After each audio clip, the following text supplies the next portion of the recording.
गोविंद सिंह भंडारी जी। अब मैं आचार्य ओमवर्त जी से निवेदन करूंगा, जो बहुत ही सौम्यता की प्रतिमूर्ति हैं। यद्यपि उनके बारे में परिचय तो बाद में बहुत देर बाद हुआ, स्वामी मुक्तिवेश जी ने आपके बारे में बताया, और इतने बड़े विषय सारे बड़े कार्यक्रम में कहीं ना कहीं कुछ उपेक्षा रही या क्या रहा मुझे समझ ही नहीं आया, क्योंकि बहुत विद्वान थे। किंतु फिर भी आप हमारे बीच में अपनी गरिमामयी उपस्थिति से यहाँ पर उपस्थित रहे और आपने बहुत संबल दिया। मैं चाहूँगा संक्षेप में आचार्य ओमवर्त जी भी इस अवसर पर अपना संदेश दें। आचार्य जी महाराज।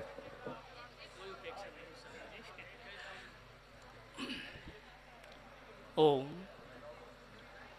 ओम तद्विष्णुः परमं पदं सदा पश्यन्ति सूरयः दिवि विचक्षुराततम्।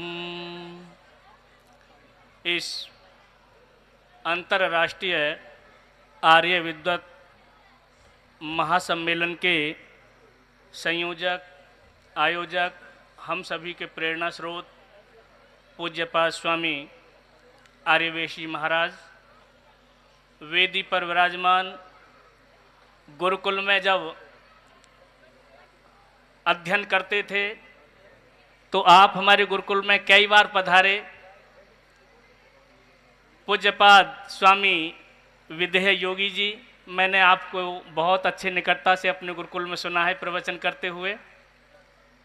एमपी में जाना होता है कई बार, इंदौर, भोपाल, ग्वालियर स्वामी जी के दर्शन होते हैं।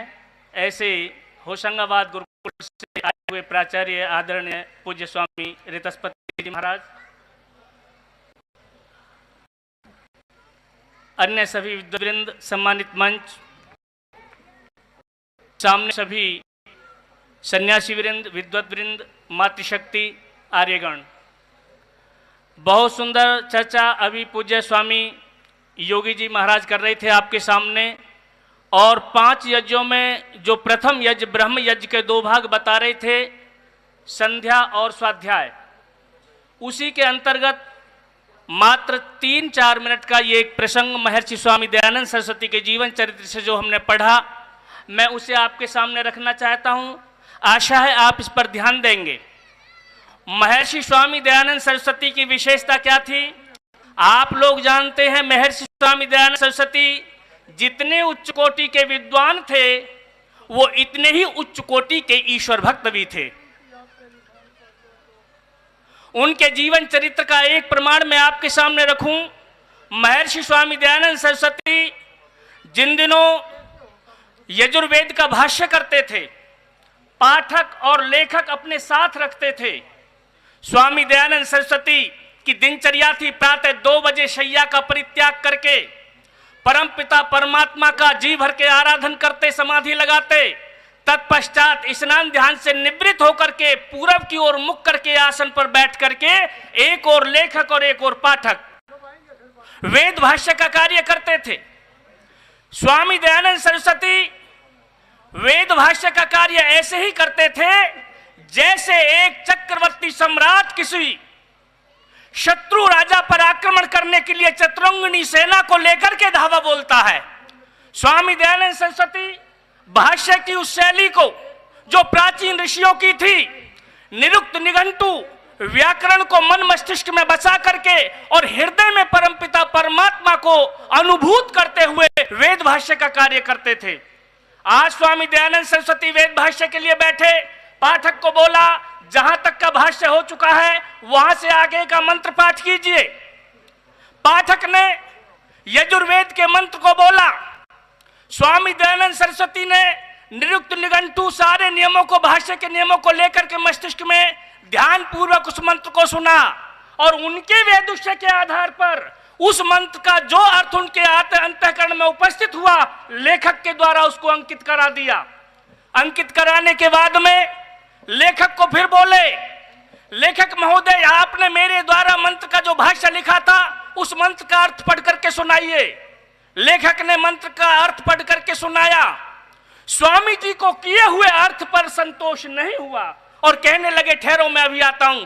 जिस गोलाकार कुटिया में बैठ करके नित्य प्रति स्वामी दयानंद सरस्वती समाधि लगाते थे, उसी कुटिया में गए और आसन पर बैठे। जैसे कोई विस्मृत शिष्य विस्मृत हुए पाठ को पूछने के लिए गुरु के पास जाता है, ठीक महर्षि स्वामी दयानंद सरस्वती इसी तरह आसन से उठ करके गए और आसन पर, उस गोलाकार कुटिया के आसन पर बैठ करके अपने पूर्ण आत्म तत्व को समेट करके परम पिता परमात्मा से संयुक्त करके और उस मंत्र का जो अर्थ उन्होंने परम गुरु परमात्मा से जानने की इच्छा व्यक्त की थी, वो अर्थ उनके अंतःकरण में उपस्थित हुआ। और जैसे खोई हुई वस्तु को पाकर के व्यक्ति रोमांचित हो जाता है, वो व्यक्ति महर्षि स्वामी दयानंद सरस्वती इसी तरह आए और लेखक को बोला कि अब मंत्र के इस पाठ को, इस अर्थ को लिखिए।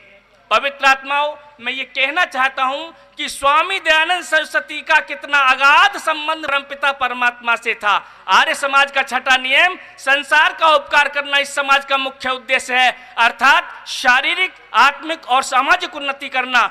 यदि हम समाज की उन्नति करना चाहते हैं तो शारीरिक बल की उन्नति करें ब्रह्मचर्य आदि का व्रत करके, और यदि हम मानसिक उन्नति करना चाहते हैं तो वेदों का स्वाध्याय करें, और हम आत्मिक उन्नति करना चाहते हैं तो परमात्मा की भक्ति वेदों के बताए संदेशों पर चलें, और उसके बाद ही हम समाज की उन्नति कर सकते हैं। यदि हमने शारीरिक उन्नति नहीं की, आत्मिक उन्नति नहीं की, तो हम कभी भी समाज की उन्नति नहीं कर सकते। मैंने थोड़े से विचार आपके सामने रखे हैं। आशा है आप महर्षि स्वामी दयानंद सरस्वती के बताए पथ पर चलते हुए अपना और अपने समाज का कल्याण करेंगे। आप सभी का बहुत बहुत धन्यवाद। बहुत धन्यवाद आचार्य ओमव्रत जी का। आपने बहुत ही ओजस्वी और तेजस्वी वाणी में अपने विचार प्रस्तुत किए, और हम इस बात की कमी महसूस कर रहे हैं कि यदि आपका ठीक अच्छी जमीनी भाव में प्रवचन होता तो थोड़ा और अधिक लोगों के हृदय में जागृति पैदा होती।